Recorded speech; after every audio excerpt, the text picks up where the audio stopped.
जिस टर्मिनल के बीच वैल्यू ज़्यादा होता है उनको छोड़ तीसरा, यानी कि इन दोनों टर्मिनलों के बीच हमारा वैल्यू ज़्यादा है 18, यानी कि 2 और 3 को छोड़कर हमारा तीसरा जो होता है यह होता है हमारा कॉमन।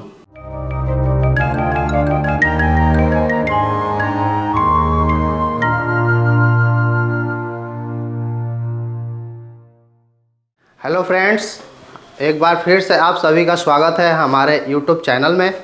जैसा कि आप सभी जानते हैं, हमारे इंस्टीट्यूट के अंदर में बहुत सारे कोर्सेज कराए जाते हैं। मल्टी इंस्टीट्यूट है तो मल्टी कोर्सेज भी कराए जाते हैं, जिसमें मैं आप आशुतोष चौबे अपने AC मैकेनिकल के लैब में आप सभी के लिए एक ऐसा टॉपिक लेकर आया हूं, जैसे हम जितने भी AC में हमारे कंप्रेसर प्रयोग किए जाते हैं। कंप्रेसर मीन्स दो कंप्रेसर हमारे, जैसे इन्वर्टर और नॉन इन्वर्टर, जो दो प्रकार की AC हमारी आजकल चल रही हैं, उनमें जो कंप्रेसर यूज किए जाते हैं, तो हम नॉन इन्वर्टर के कंप्रेसर जो यूज किए जाते हैं उसमें जो भी हमारे पॉइंट्स होते हैं, जो 3 पॉइंट्स होते हैं, कॉमन, स्टार्टिंग और रनिंग, जिसे CSR के नाम से जाना जाता है, तो हम उसे कैसे पहचानें किसी भी कंप्रेसर में।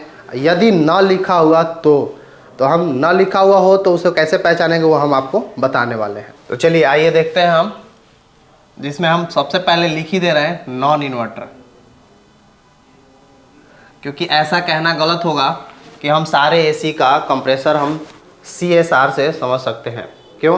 क्योंकि नॉन इन्वर्टर AC में जो आता है हमारा CSR के नाम से हमारी पॉइंटें होती हैं, जिसको हम C को कहते हैं कॉमन, S मतलब स्टार्टिंग और R मतलब रनिंग। तो हमारा जो ये कॉमन, स्टार्टिंग, रनिंग है, ये बस हमारे नॉन इन्वर्टर AC के अंदर में जो कंप्रेसर यूज किए जाते हैं उसमें होते हैं। अगर हम इन्वर्टर की बात करें तो इन्वर्टर में हमारा UVW होता है, जिसे हम 3 फेस मोटर कहते हैं। इसमें UVW या हम BLDC मोटर भी कह सकते हैं। तो ये जो हमारा नॉन इन्वर्टर की अगर हम बात कर रहे हैं, इसमें हम CSR कैसे पहचानें, तो मान लीजिए कि हमारा ये कोई भी कंप्रेसर है, ये हमारा कंप्रेसर है। कंप्रेसर में हमारा ये 3 पॉइंट है, 3 पॉइंट है। 3 पॉइंट का मतलब आपके जो 3 फेस, जिसमें हम 3 वायर जो जोड़ते हैं, वो 3 वायर इसमें हम जोड़ते हैं, जिसका नाम है हमारा CSR। तो हमने तो यहाँ पे लिख दिया है कॉमन, स्टार्टिंग और रनिंग, लेकिन हमारा जो टॉपिक है, मेन टॉपिक, हम ये पहचाने कैसे कि कौन सा हमारा पॉइंट कॉमन है और कौन सा स्टार्टिंग है और कौन सा रनिंग है। तो फिलहाल मैं इसको मिटा दे रहा हूँ और आपको ये बताने की कोशिश कर रहा हूँ, जिससे आपको समझ में आ जाए कि हम इसको कैसे पहचानेंगे।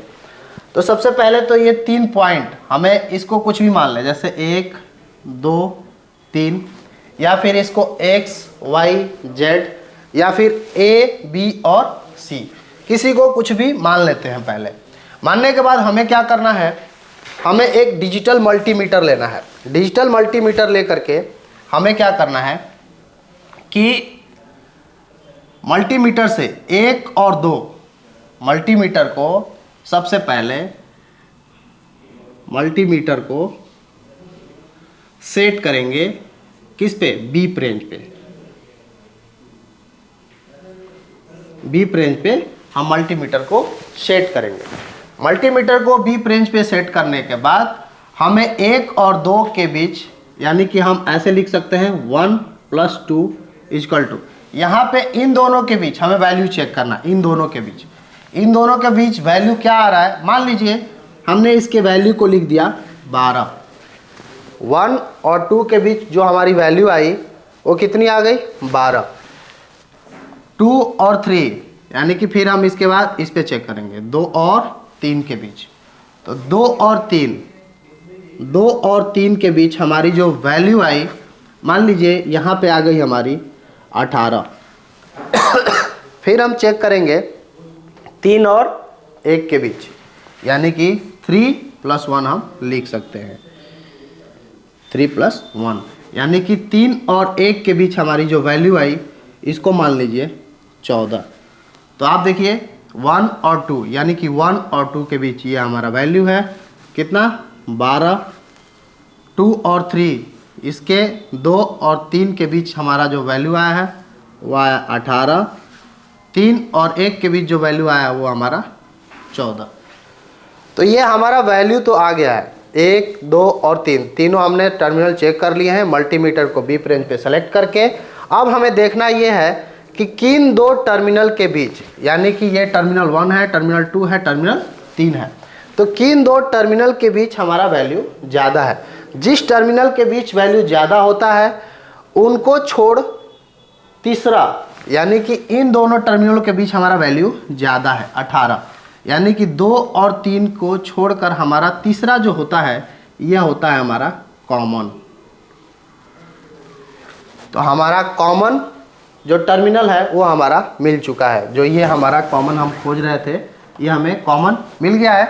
उसके बाद हमें ये देखना है कि कॉमन से रिलेटेड अब हमें मल्टीमीटर के एक टर्मिनल, एक प्रोब को कॉमन पे रखना है और कॉमन से दूसरे टर्मिनल पे, फिर तीसरे टर्मिनल पे रखना है बारी बारी से। हमें जब दूसरे पे रखना है तो देखिए 12 आया है और तीसरे पे रखने के बाद हमारा 14 आया। तो इन दोनों टर्मिनलों में से जिसका वैल्यू ज़्यादा आएगा, यानी कि ये हमारा कॉमन से इसका 3 का टर्मिनल का वैल्यू ज़्यादा आया है, तो ये हमारा हो जाएगा स्टार्टिंग। जी हाँ, ये हो जाएगा हमारा स्टार्टिंग। आपको पता है कॉमन और स्टार्टिंग जब मिल गया तो हमारा जो तीसरा बचा ये हो जाएगा रनिंग। तो हमारा ये स्टार्टिंग भी मिल गया और रनिंग भी मिल गया। ये हम पूरा अभी प्रैक्टिकल अभी फ्रिज के कंप्रेसर पे अभी आपको दिखाने जा रहे हैं। जो अभी हम कॉमन और स्टार्टिंग और रनिंग चेक किए, अभी हम प्रैक्टिकल में अभी आपको चेक करके दिखा रहे हैं। तो देखिए अभी ये हमारा फ्रिज का कंप्रेसर है और ये हमारा जो मैंने बताया था डिजिटल मल्टीमीटर, ये डिजिटल मल्टीमीटर अभी हमारा ऑफ कंडीशन पे है। इसको हम रखेंगे बीप रेंज और डायोड रेंज पे। मैंने बोला बीप रेंज पे, ये हमारा बीप रेंज का सिंबल है, तो इसको हम सेट कर लेंगे।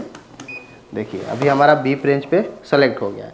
हमें कैसे पता कि ये बीप रेंज पे सेलेक्ट हुआ है? हमने तो सिंबल पे के जरिए हमने चेक कर लिया है, लेकिन उसके बाद हम इसको बजा के भी कंटिन्यूटी पे देखेंगे कि बीप बज रहा है कि नहीं बज रहा है, यानी हमारा ओके कंडीशन है। अब हमें क्या करना है, जैसा कि मैंने बताया, ये देखिए आपका कंप्रेसर का 3 टर्मिनल है। इन तीनों टर्मिनल पे हमें बारी बारी से चेक करना है, यानी कि हमें किसी 2 के बीच पहले चेक करना है। तो देखिए हमने इस पे चेक किया तो कितना आया, बीप के साथ में 42 यानी 42.98 आ रहा है 42.9।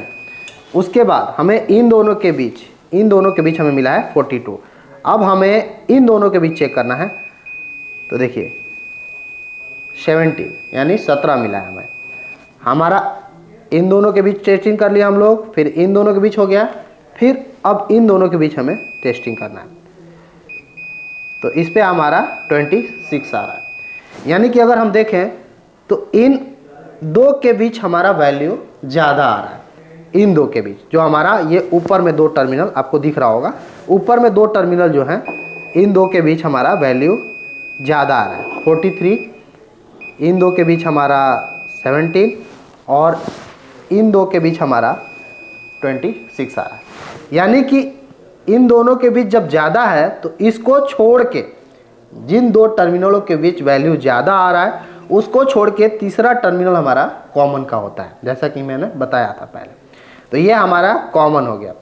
अब हमें कॉमन यहाँ पता चल गया, तो हमें एक प्रोब को कॉमन पे फिक्स कर देना है और दूसरे प्रोब को बारी बारी से, देखिए बारी बारी से दोनों टर्मिनलों पे चेक करना है। यानी कि इस पे आ रहा है 25 और इस पे आ रहा है 17।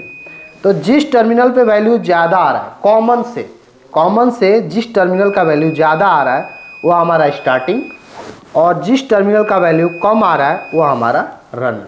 तो ये हमारा कॉमन हो गया, ये हमारा स्टार्टिंग हो गया और ये हमारा रनिंग हो गया। तो आज हमने क्या चेक किया, किसी भी कंप्रेसर का, नॉन इन्वर्टर किसी भी कंप्रेसर का कॉमन, स्टार्टिंग और रनिंग कैसे पता करें, इसके बारे में हमने आपको आज बताया। तो आज मैंने आपको कॉमन, स्टार्टिंग और रनिंग कंप्रेसर में हम कैसे पहचानें, इस टॉपिक पे हमारा जो वीडियो था ये हमने बताया। कैसा लगा ये हमारे कमेंट बॉक्स में ज़रूर बताएं, और आगे जैसे आपको क्या किस टॉपिक पे वीडियो चाहिए उसके बारे में भी बताएं। और यदि हमारे चैनल को सब्सक्राइब नहीं किए हैं तो सब्सक्राइब कर लीजिए, बेल आइकन पे प्रेस कीजिए ताकि आपको जल्द से जल्द जो भी वीडियो बने उसका नोटिफिकेशन आप तक पहुंच सके। और हमारे इंस्टीट्यूट के अंदर में जो भी आपके जो मल्टी कोर्सेज़ के बारे में बताया था मैं, उसके रिलेटेड अगर आपको कोई सवाल सुझाव या जानकारी चाहिए तो हमारे दिए गए नंबर पर संपर्क करें। थैंक यू, धन्यवाद।